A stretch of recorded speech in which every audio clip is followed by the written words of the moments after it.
Hi there, and thank you for tuning in to the Social Circus, where every week we dive into a variety of topics covering social media, mindset, and how to run your business. I hope that you enjoyed today's episode. Hello, everyone, and welcome to another episode of the Social Circus. I am your host, Sarah Thomson, and today I am thrilled to be welcoming back the amazing Louise Percy from the Percy Institute. Welcome, Louise. Hello, Sarah. It's wonderful to be invited back. Thank you so much.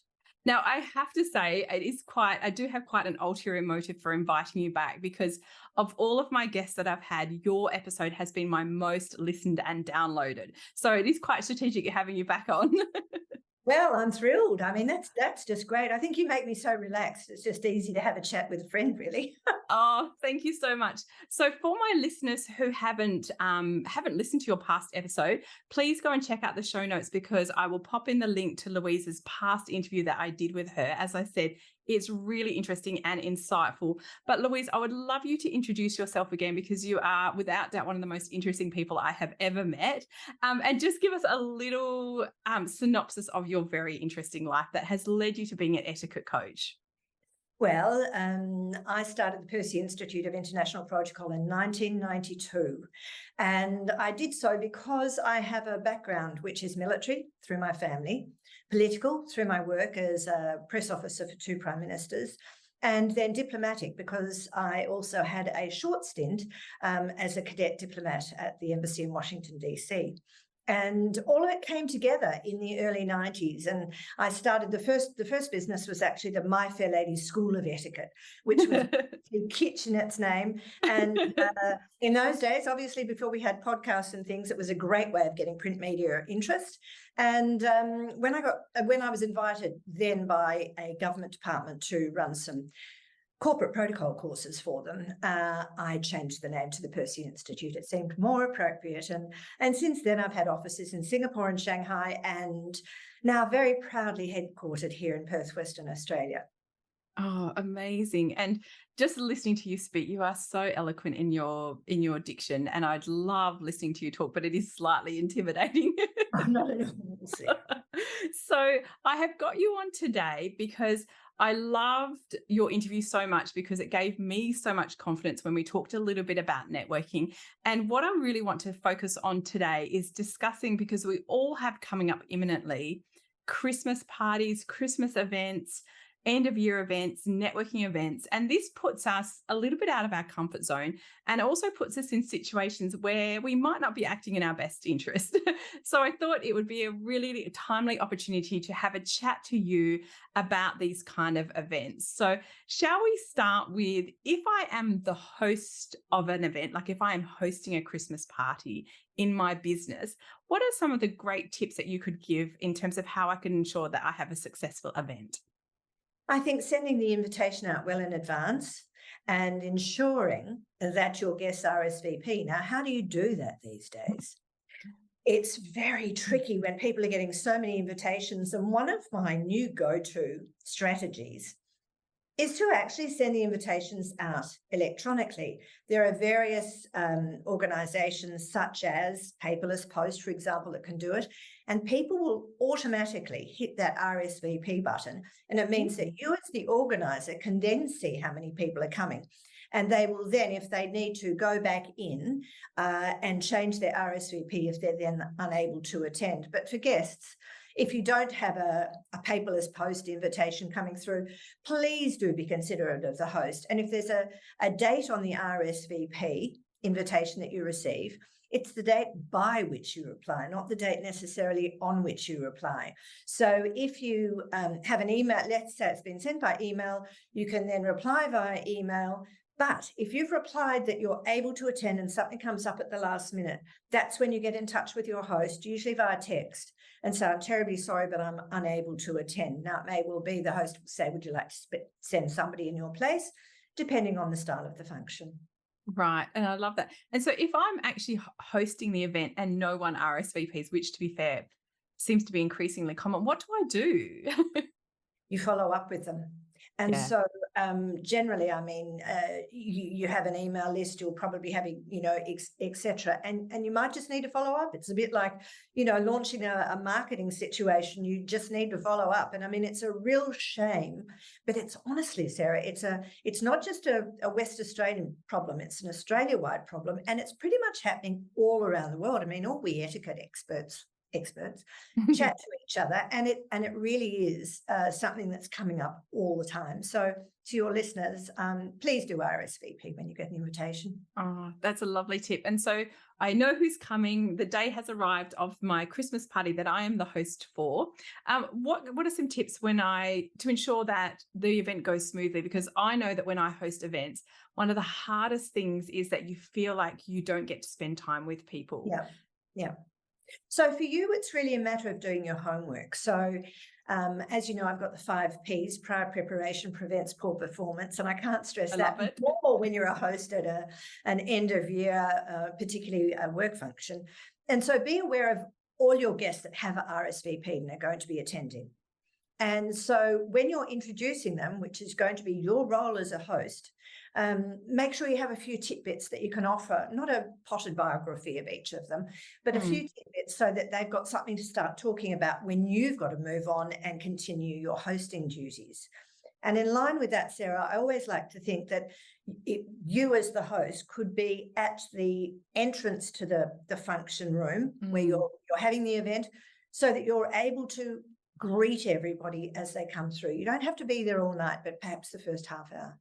Oh, and I love that, because you actually gave me that tip privately when I was talking to you about a function that I was hosting. And I have to say, because I had greeted people, I then felt like I was under less pressure throughout the night because I had actually acknowledged and spoken to everyone that had come. So it is a wonderful tip. It sounds so simple, but it's so good. Oh, look, it is a great tip. And of course, the other thing as a host is do offer name tags. Now, this probably sounds a little old-fashioned and things when everybody can just exchange phones and, work out who's who.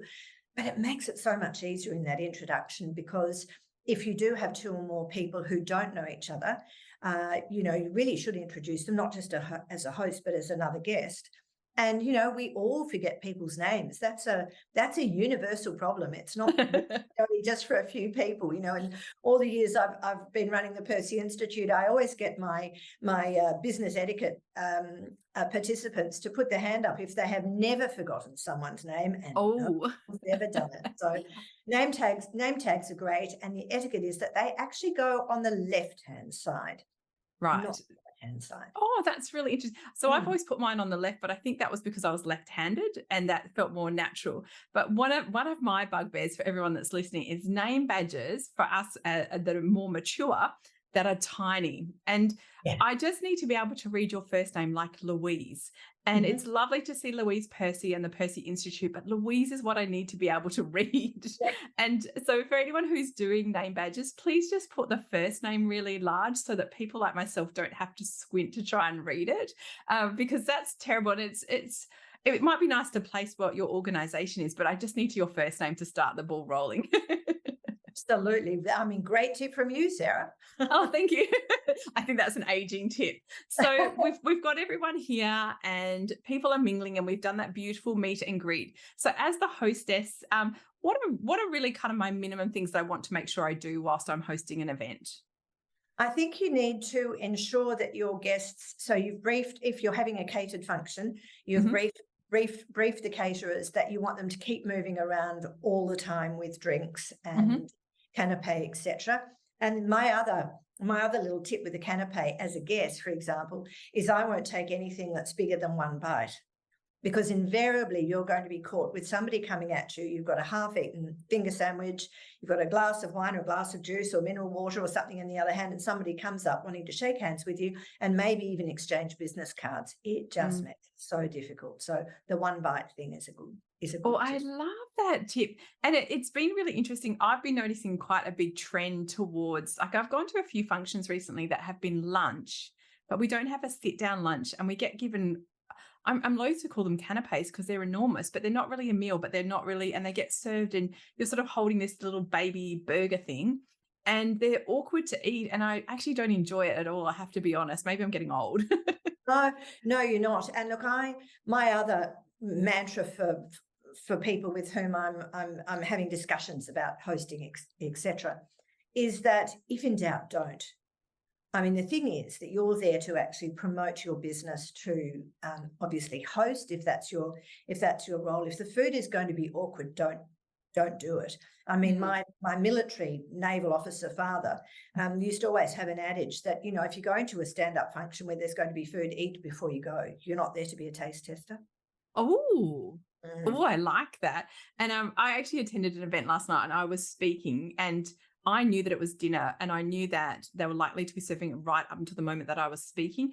And when I arrived, someone kindly said, "Oh, I brought a meal over for you and your husband to eat." And I said, "Oh, I will politely decline because I've eaten before I came because I don't want to get up on stage and have food in my teeth." And what I was really saying was it's actually really awkward to eat. And especially if you're speaking, you want to make sure you look nice. I'm hopeless for dropping food on myself. So I felt like that just gave me an easy out. Like I'm not there to eat, I'm there to speak. Yes. And it actually was the first time I'd done that. And I said to my husband on the way home, "Oh, that was a really good strategy. I hadn't thought of it before not to eat." Mm. So it's, you know, and if your host does give you something, depending on which culture your host is from, you can sometimes just play with the food a little bit so that you look as if you're accepting their hospitality, but do what you need to do for yourself. Oh, I love that. So, as the hostess, I want to make sure the food's all appropriate and I want to make sure I'm obviously greeting everyone. And then, from a guest perspective, because this is where most of us sit, is that we actually go and attend events as a guest, particularly at Christmas. Now, what do we need to do aside from obviously RSVPing? What should we be doing to sort of put our best foot forward at these events? Be prepared to do a self-introduction. You know, if the host and others are busy, you know, it can be a committee situation rather than just perhaps you being the host. If they're busy, be prepared to go up to people with a confident self-introduction. It doesn't have to be a potted biography of who you are.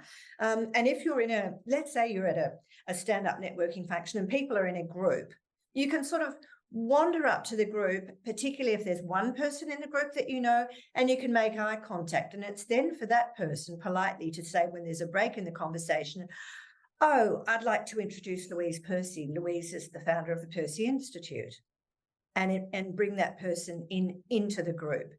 If you are on your own and you don't have that situation and you're sort of really feeling uncomfortable, go and hover around the drinks table or something, because there's always someone there that's going to want to talk to you. Yes, and that's definitely something that I've done when I'm really overwhelmed at events and it's really busy, is to go to the drinks or go to the food. Because the interesting thing about that is, because we're often not looking and making eye contact with people, I find that, particularly if there's sort of like, you know, like a grazing table, people will come up and chat to you alongside you whilst they're picking up bits of food. It's actually much more friendly in that moment. It's a really interesting concept, actually, Sarah, because since the pandemic, there's been a lot of research done on this. People have become a lot more conscious about making eye contact in an in-person situation, because we all got so, I suppose, confident behind a screen that to go in person now is difficult for some. But the corollary of that is that we're actually standing around eating food with people as well. And so the thing is, it's a sort of double-edged sword. Yes, you're going to be making some eye contact once you've got your plate, because you're probably not going to just take your plate and wander off. You might actually have a word to the person next to you. But I think that the confidence of conversation is something that we should all be really looking at, because if you can be someone who puts somebody else at their ease, you're seen as somebody who has charisma. And if you're seen as somebody with charisma, you're the sort of person that other people want to gravitate towards, because they know they're going to feel comfortable with you. Oh, and I love that you said that in the last podcast interview, and I have kept it with me ever since, because it's really interesting when we go to these events, and even confident extroverted people like myself still get in my own head about what am I going to say when I meet someone that I don't know. Yeah. And your words to say my job is to put other people at ease are something that I've really taken forward with myself in my sort of all of my networking, really. And it's actually really nice because you get out of your own head. Yes. Yep. And invariably, you're not the only one feeling ill at ease at a function. It's easier if you're the host, because you have a distinct role. But if you're a guest, you're going on your own, representing your organisation or your own business, You're there to do a job. You're there to network, to meet other people, and as much as possible, do remember that as well. And if it all gets too hard, take yourself off to the powder room, the bathroom, the ladies' room, what to call it. Fix your lipstick, look at yourself in the mirror, and give yourself a positive self-talk in your head that you're there to do a job. It's an hour and a half. It's not that hard. Get out there and do it. Oh, I love it. That's definitely the kind of thing I would do, Louise. I love it. So from a conversation perspective, particularly around Christmas, I've definitely noticed a trend for us being more tentative in terms of how we ask people, what are your plans for Christmas? Because people have such different circumstances. Is that a topic we want to avoid? I don't think it's necessary to avoid it, but I tend to be using these days, because we're so wonderfully multicultural in Australia, I tend to be using the holidays. What are you planning for the holidays? Do you celebrate Christmas? Yes. And those sorts of things. So it's not really a personal question. It's a fairly generic question, but it's giving people the opportunity to say, well, no, we don't celebrate Christmas in our family, but we're actually all looking forward to getting together as a family for end of year celebrations. Lovely. And if you do ask a question that gets a prickly response, which is my worst nightmare, how do we manage that, or how do we talk ourselves out of it? Graciously. Oh, great answer. So by doing it, you can actually change the tone of your voice. You can respond and say, "Oh, look, I do apologize. I didn't mean to make you uncomfortable. Do you have plans for the holidays? Do you have school-age children?" And just completely change the subject. Oh, I like that. I tended to keep digging and over apologize. We've all been there and done that. I've got years of experience on trying to get over the digging routine. Oh, yes. And I love the strategic sidestep. I think that's such a good tip. Now, another thing, and I will be really honest and say in my younger days, I was appalling at this, was drinking at work functions. I'm really embarrassed if I could see my younger self, I would give her such a stern talking to about how much I used to drink. I used to get, because I was particularly in corporate, when you're in very young teams, say I was in a team with 15 other under 30-year-olds, it's very easy to go to functions. And I remember particularly when I lived in Sydney, our agencies used to invite us to events, and so it was just like almost like a frat party. And what I now know as a big grown-up, not a baby adult, is that your managers and your agency managers are all there watching you behave like an idiot. And I wish I hadn't done that. I can't change things, but I'm very cautious now. So there is a temptation to get stuck in because it's Christmas, isn't there? Oh, there is. And also it's free. So, I mean, I think the thing you've got to remember is that you are at a work function. So you have a brand. You either have a brand that you're an ambassador for your organization, or you're an ambassador for your own business. And you want to be seen as a polished professional, whichever way it goes. And so whilst, enjoying that lovely Chardonnay or those great bubbles is a terrific idea, and Lord alone knows I would be enjoying them, but I might temper it with a glass of water in between. And be aware. I'm very mindful because I'm a very light drinker. I have no match fitness. I'm very aware that 2 or 3 glasses is pretty much my limit. And once I start to have that third, the one thing I know that changes my behavior, become a lot more sweary, and which is fine in a personal setting with people that are my friends, but in a work setting, not everybody enjoys that kind of language. So I'm very mindful. Once I hear myself swearing, I'm like, oh, you need to stop drinking, Sarah. That's my cue to myself that I've had enough. And so those kind of things, I think when we drink, we really let our guard down, and we're not that ambassador that we hope to be, are we? No, I think, look, it can happen. But of course, the other thing is to take yourself out of your own headspace, is to look at the way other people are doing it. If other people are getting a bit untidy, it's a good wake-up call for you to sort of say, I'm going to pull back. I'm not going to be that person. Because you're an ambassador for your brand, if it's your personal brand or a business brand. Oh, I love that word, untidy. It's such a good description. So if we are at an event, and like you say, because we're diverse and culturally aware, if we're at an event where predominantly people aren't drinking, but there is alcohol being served, what is Mhm. the etiquette on that? Should we be drinking or not? As a guest, I would, if I was invited to be somebody that was going to give a speech or whatever, or seated at a top table, for Mhm. example, if it was a Yes. dinner function or whatever it may well be, I wouldn't. Right. So I tend to take my lead from my hosts. Yes. Much and all as if it's a, ghastly situation, I would love to have that extra glass of Chardonnay or the first glass of Chardonnay. It's I think taking a lead from your hosts is a fairly good rule of thumb. Yeah, And that could probably apply to a lot of our behaviours at events as well, couldn't it? it can. It can. Yes. As long as they're So, not getting untidy.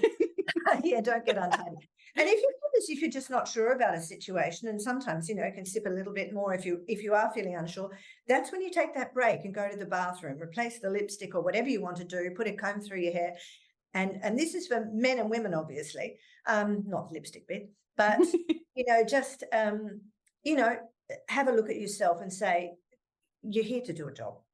Mm. And it is really true, particularly when we are self-employed, because we are our own ambassador. And so we then have no one censoring our behavior, which isn't always a good thing. So it is good to just give yourself a little pep talk to say, this is your job, Sarah, and this is what you do. So I will be taking that with me into the silly season. But do be your authentic self too. Have a few. But I think integrity and authenticity is really important at the end of your office party situation.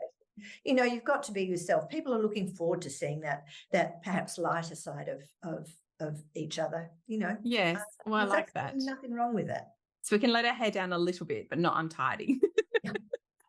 Love that. So Louise, I'm so thrilled to have you on here, and I always learn something every time I speak to you. Now I know that my listeners are going to be thrilled to hear that you are launching a podcast. I am, and so it's a matter of great excitement for me. Would you like to know the name? Yes, please. So it's going to be called Manners and Other Matters. Ooh, I like that. Exploring etiquette and elegance.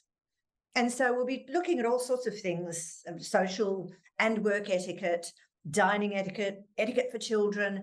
I've got a great range of experts in so many different fields, including jewellery and fashion design and all sorts of things who are going to be coming through. And I'll be taking questions as well and answering modern day dilemmas. Oh, I love that. I am so excited for your podcast. I can't even put it into words, because for all the listeners, I have worked with Louise. I have attended some of her workshops, which are inspiring and exciting because they fill you with confidence and give you new skills. But I also love the everyday application of, like you say, elegance and etiquette. And I think that I'd love to see more of that in all of our lives. So for all of the listeners, please do go to the show notes, because I'll pop the link to Louise's podcast in there. And be sure to tune in. Louise and I were having a chat before we started recording, and I said to her, I truly believe that what she's going to be creating is such a gap in the market in terms of that area of etiquette and elegance. And I know that, Louise, you embody those things, but I do want to mention briefly, because I love that you did this on your social media. In your recent trip to Europe earlier this year, you talked a lot about elegant travel, didn't you? Yeah. Yeah, and it's a nice thing to try and embody. I think there's so many ghastly things about long distance travel. And also when you get to other places, and I think I shared this in your Facebook group where I attended I'd gone to a function in Sydney, and people took their shoes off in the convention centre where we were, and they had sneakers on. I was like, why do you need to take your shoes off at all in a public space, but sneakers? It felt like they should. And there were some very interesting topics that you've had in your Facebook group discussing that kind of elegant travel concept, which is something I have to be honest, I probably hadn't considered consciously before, but I do love the idea of it. Well, it's when you're traveling, it doesn't, particularly if you're in economy, as I do most of the time, you're in a sardine can with other people. Yes. And it's really important to have that respect and consideration for other people, and kindness too. I think that's really those three words. They're a little old-fashioned, respect, consideration, and kindness. But when you're in in a confined environment, it's really important to think about your fellow travelers, and taking off smelly sneakers in an aircraft is not one of them. No, it's absolutely not. So, Louise, I know you and I can talk all day because we certainly have done that in the past. So I will be mindful of respecting my listeners and the time frame of my podcast. So I want to wrap up and say, from my heart, thank you so much for being a guest. I truly love having you on my podcast. I feel so privileged that you say yes when I ask. So thank you again for coming along. And to all of my listeners, please be sure to check out the show notes for Louise, connect with her via her website. She does an amazing job on social media, and also check out her newly launched podcast as well. So thank you again, Louise. Thank you so much, Sarah. It's been an absolute pleasure once again. Thank you. And to all my listeners, thank you for tuning in. I will see you the same time next week on the Social Circus. Thanks so much for tuning in to the Social Circus. As your host, Sarah Thomson, I am thrilled that you've chosen to spend your time hanging out with me. I would be so grateful if you could spare an extra moment to go and leave me a review on your favorite podcasting platform. And if you even felt more excited, you could share my podcast with your friends who you think would get great value from it. Thanks so much again for tuning in.